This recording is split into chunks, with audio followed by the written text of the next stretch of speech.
Hey guys, this is Dr. DiGrassie coming at you from Mountain View Equine Hospital. Coming at you today with a little message about how to choose a stud. You saw my little picture on there. I hope you got the fun joke of, do you need a stud? This is actually all about finding the right stallion to fit your mare. Breeding season is right around the corner, and so what we really need to do is really identify stallions that actually are going to complement your mare and actually enhance what she may be lacking in. And that's what I think a lot of horse owners don't quite understand, is it's not just a matter of, I like this stud, I love my mare, and I'm going to cross the two of them. There's actually a lot more that you really need to think about before actually choosing the right stud. And so the first thing you actually want to think about is, number one, the foal you're going to get on the ground. What type of discipline do you want that one to do? You're going to pick a stud based upon the discipline that you want the baby to do. Your mare may be a hunter, but if you choose a stallion whose predominant thing is that he's actually a carriage horse, you may not actually get a hunter out of that. So you want to have the two disciplines to kind of, work well together. There are some disciplines that sometimes you can mix and they'll actually enhance and make the one discipline better. But in general, if you're looking for a hunter or a jumper or a barrel racing horse, then you may want to choose a stallion that's in amongst that discipline. So that's the first thing. What discipline do you want your foal to be able to do? Whether you're keeping it or selling it, what is the discipline you want? The second thing is what breed do you want? If you're looking for a crossbred, then you've got many different options. But if you're really looking at to stay in your breed registry, then you need to, of course, pick a stallion that is in that breed registry. If you are looking at breeding to have a paint stallion, then you need to look at the paint stallion registry. If you're looking to breed in, the thoroughbred racing industry, then you need to look for a thoroughbred racing stallion. So you want to also stick not only into the discipline, but also the breed. So then that way the baby is a marketable foal that can be registered in the breed association that you're looking for. The third thing you might want to look at is actually temperament. A lot of people kind of really don't think about temperament when it comes to picking a stallion. But if you have a mare that is not necessarily the quietest mare, then my recommendation is to look for a stallion who is quiet himself and also potentially will have quiet foals on the ground. You do not need to add a hot-natured mare to a hot-natured stallion because you're going to have a hot baby. So if that's what your mare is lacking in, then my recommendation is to look for a stallion that actually will quiet down the mare's disposition. And the best way to look for that is to actually look for a stallion that actually has thrown foals that actually are very quiet foals by nature. If you have a very quiet mare, sometimes it's hit or miss depending upon the stallion. So if you pick a hot stallion, you may still get a little bit of a hot-natured baby associated with that. So keep that in mind, that just because your mare is really quiet or just because the stallion's really quiet doesn't always give you an indication that the baby's quiet. I like to breed for, really quiet amateur youth hunter horses for both AQHA and USEF. And so because of that, attitude is very important to me. And so if they don't have a great attitude, then a lot of times what I do is I actually move on to a different stallion if I don't think that he's going to provide a strong enough quiet attitude to really enhance what I see in the mare. So that's the next thing. Another thing I look at is age. You want to look at the age of the stallion. If the stallion is getting older, you may need to look and make sure that the stallion actually is still producing foals on the ground and that he's not having problems getting foals on the ground. And so because of that, you want to make sure that, that's not going to be a problem as well. And then we can talk about that a little bit further once you pick out a stallion, because there's specific questions I'm going to ask associated with that, like, can he ship? Does he ship? What semen availability is there for the stallion? Color might also be important to you. And so if color is important, there's great books out there on color genetics. I am not a color geneticist by any stretch of the imagination. So I can honestly tell you, if you're looking for me to tell you the colors, I'm not the best person to tell you that. But certainly you can look at the stallion and what he's producing. If you're telling me you want only bays because your mare's a bay, then you want to make sure that when you look at a bay stallion that he's not producing a bunch of chestnut babies or sorrel babies. If he is, that means he's not dominant for the black gene. And if he's not dominant for the black gene, there is a chance you might get a chestnut out of that line. So if you're like, I really, really, really have to have a bay, I really want a bay, then look for a stallion that says he's homozygous for the black gene, because then he will throw nothing but bays or blacks. If you're looking for palominos, you got to look for something totally different, grays, etc. You're going to like pick differently based upon what you're looking for associated with the color. So now I'm going to turn over to one of my mares, and I'm going to talk to you about kind of conformationally what you might be wanting to look for. So let's turn, and I've got my lovely technician Ashley out here helping me. And so this is one of my horses. She's not a brood mare yet, but her name is Cricket. And so I'm going to basically rip Cricket apart and tell you what I'm going to look for in a stallion. First of all, Cricket is a double registered, solid bred, quarter horse paint mare. And I bought her as a yearling, and she's now three years old. And so she's actually starting her athletic career here shortly. But in general, one of the things I love about Cricket is I just love the kind eye she has. But what I don't like about Cricket is a lot of times, you can't see it right now, but there are a lot of times because of her paint breeding, I can see the whites of her eyes. And for me, that is something I don't like to see in a horse.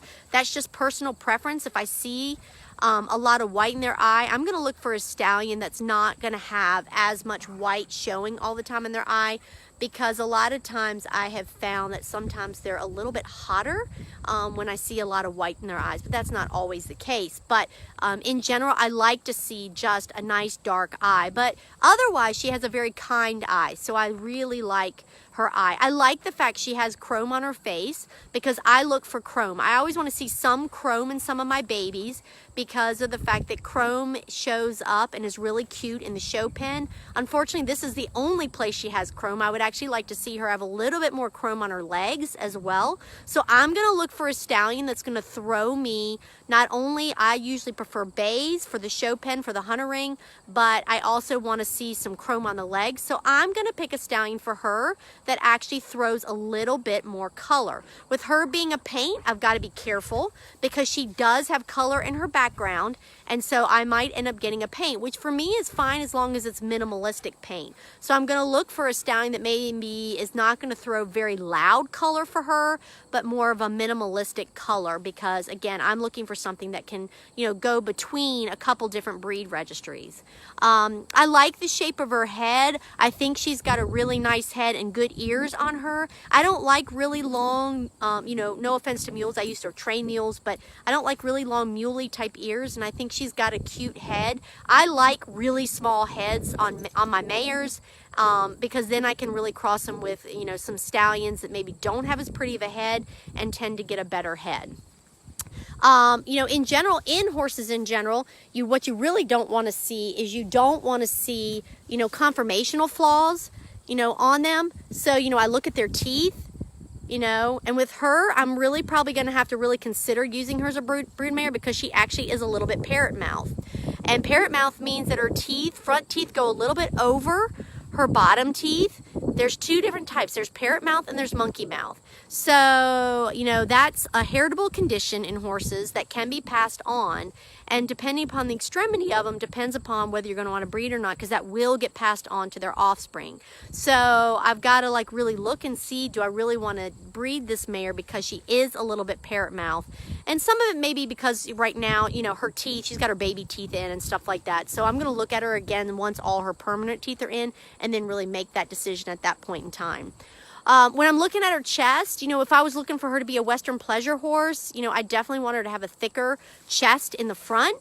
She is a little bit narrow for me, so I'm going to look for a stallion that's a little bit more stout. She's got pretty good bone, but again, she's got some thoroughbred in her, so I really don't want to go, because I know her background, I really don't want to go too much lighter on her. I'm going to want to go with a stallion that's got a little bit thicker bone, because I like strong legs under a horse, because if they have strong legs, then in general, they're going to hold up more to the over fences part of the competition rather than to more of the refined bone.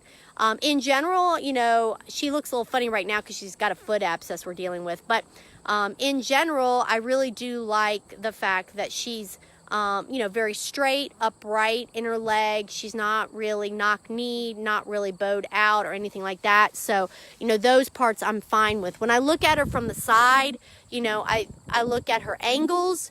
And so I really like the fact that she's got a nice angle to her foot. She's not, you know, clubby or anything like that. You know, club-footedness is a heritable trait, so you want to make sure that neither the stallion does not have that. Or if the mare has a little bit of that, you want to make sure you look for a stallion that does not. I think she has a nice strong shoulder, so I won't need to worry about a stallion producing a strong shoulder. And she's got a cute neck, but I really like a little bit more refined neck, so I'd probably look for a stallion with a little bit more pretty presence to the neck as well. When I look at her barrel, she's not super long back, but in general, I think her hind end, now granted she's 3, so let me be fair to her, but let's just pretend for a second she's you know, like a 6-year-old that's fully filled out. You know, she's a little bit weak behind for me. I like to see a really strong hind end on my horses that are going to go over fences. And for me, she slopes a little bit too much on the hind end, which doesn't mean she can't do her job. But again, when I'm looking for a stallion, I'm looking for something that's really going to enhance a hind end. And so I look for extremely strong hind end, very strong in my stallions, to where, to me, that's really, really important, is that the stallion, dogs quit, that the stallions are really strong in their hind end and that really have a nice strong hind end if I'm going to pick it for a mare that's kind of weak. Again, I want more bone on this mare's legs, so again, that's something else I would be looking for in this mare. I like a little bit shorter back in my over fences horses as well, so I'm going to look for a more short coupled stallion probably. Also for that, you know, as well. I love her color. So, you know, she's a bay, so I'm going to definitely not pick a stallion that's a chestnut because I like bays in the show pen. So I'm going to look for a stallion that may be homozygous for black or a minimalistic color if I want to add a little bit of more color to this mare. But, you know, in general, those are just kind of some of the things I look at in the mare. And so what you really want to do is you want to make sure that you can put her back, Ashley, thank you. What you really want to make sure is you've got to compliment the mare. If you're not complimenting the mare and you're not fixing her holes that she has, then you're going to have those holes in a baby. Now, one thing I do know, that if you do have a hot mare, remember, the baby grows up next to her. So sometimes, even if you breed to a quiet stallion, they will pick up some of the mare's behavioral tendencies. So it's really important if you have a hot mare that you work with that baby quite a bit when it's a foal, because of the fact that he will pick up some of the mare's traits strictly from environmental, being around that mare all the time. When you pick your stud, then the next important thing to do is to actually talk to your veterinarian right away. You need to find out if you're breeding racing thoroughbreds, that's live cover. So we're going to have to really coordinate when the mare goes to the stallion, because that's going to be the mare going to the stallion. If you're talking about breeding with quarter horses or paints or some Arabs, walking horses, so a lot of the other breeds, it may either be that they only do live cover, or it may be that they ship semen. If they ship semen, then we've got to find out a lot more information. This is where, to me, age is really important in a stallion. I want to know how many mares did he get in foal last year? What was the per cycle conception, which means how many times did you have to ship before you actually got a pregnancy? Because that's also important to me. Because if you have to ship numerous times, then the stallion is probably starting to have a problem. But that's not questions you need to ask. This is where you get your veterinarian involved, and these are questions I actually call the stallion owner and ask these questions for you. I also want to know what the stallion's availability is going to be. Some of these stallions compete. And if you're going to breed to a stallion that's not going to be very available because he's still actually competing, this may become a problem when it comes to timing your mare. So that's another important thing to kind of think about, you know, as well associated with that. If you're dealing with frozen semen, that's nice. And then there's also negative side effects with that. I want to know how many mares he's gotten in foal with that frozen semen to make sure that frozen semen is actually good. And then also, the nice thing is I can actually get the semen shipped into me at the beginning of the breeding season to where it's there ready to go when your mare is ready to be bred. But if he's having problems or the semen's not been tested, that could be a little bit of a problem, because usually frozen semen is not a live foal guarantee associated with that. And if that's the case, you know, then you're buying semen and there's no guarantee as to whether you're going to get a pregnancy or not. Plus, the timing's a lot different with frozen semen versus cooled semen. But again, that's where you're going to talk to the veterinarian about, you know, what you want to do with the frozen semen, whether it's cooled semen, or what you're going to use for your mare when you're doing all of this. So that's kind of just some basic information. The bottom line is that when you're choosing a stallion, it's nice to look and see that he's done really well and everything. But if you're basically picking that stallion because he's pretty, you know, just to look at, and that he's, you know, got a great pedigree and he's done really well in the show pen, really look at your mare, because your mare's 50% of that equation there. And so if she's got all kinds of holes and his holes aren't going to complement her holes, then you're going to have a disaster.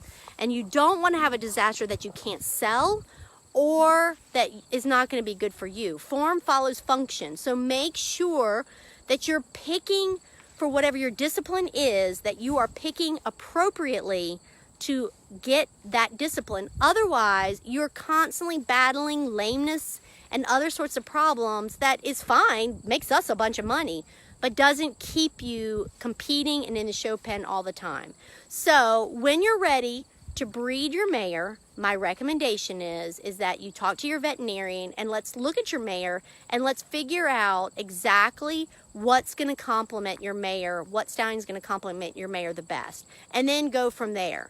And so then you'll hopefully be happy with a happy baby on the ground in about 11 months, 2 weeks. So I hope this information helps you guys. If you have any questions, don't hesitate to put comments below, or don't hesitate to call us at Mountain View Equine Hospital, 540-377-5700, or email us at mtviewequinehospital@gmail.com, and we'll be more than happy to answer your questions about breeding your mare.